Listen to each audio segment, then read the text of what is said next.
What is corporate social responsibility? Bowen, 1953, defines CSR as the obligation of businessmen to pursue these policies, to make those decisions, or to follow those lines of action which are desirable in terms of the objectives and values of our society. The idea follows that corporations have a responsibility towards stakeholders and society. A stakeholder is any individual or group that has an interest within a corporation, claims ownership, and is present in their past, current, and future activities.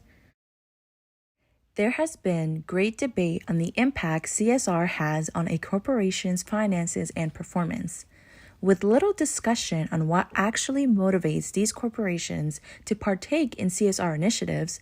This video will analyze the link between corporate social responsibility and stakeholders. Researchers have discussed corporations' CSR goals in three categories: social, economic, and environmental. In the past, many corporations did not factor in causes related to social, economic, and environmental issues when leading their business. As a result, harm was done to these categories. You see, the need for sustainability practice became a topic of interest in the 18th century. It became known that if resources were to be available for future generations, the cutting down of trees needed to be placed on a limit.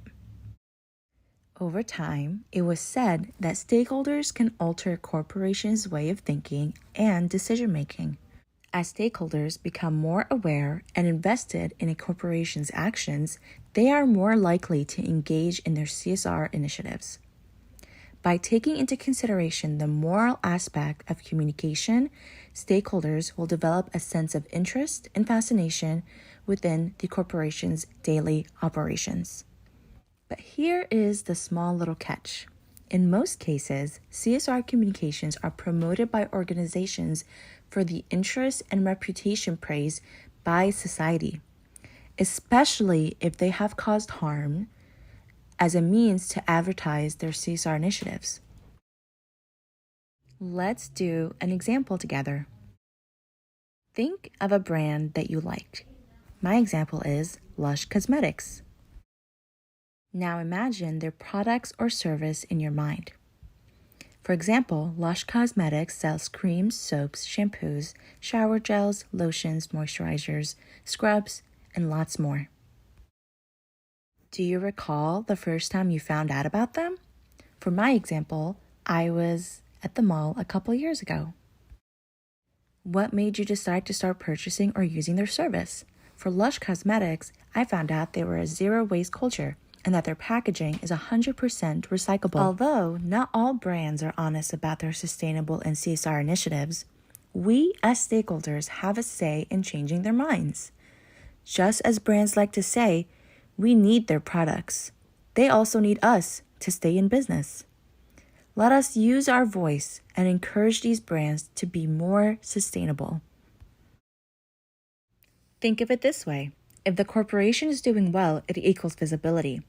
Visibility equals public attention. Public attention equals exposure on social media and traditional media outlets. Exposure on social media and traditional media outlets equals increase in CSR. Increase in CSR equals stakeholder satisfaction. Stakeholder satisfaction equals increase in profits. Increase in profits equals good reputation with stakeholders. A full circle.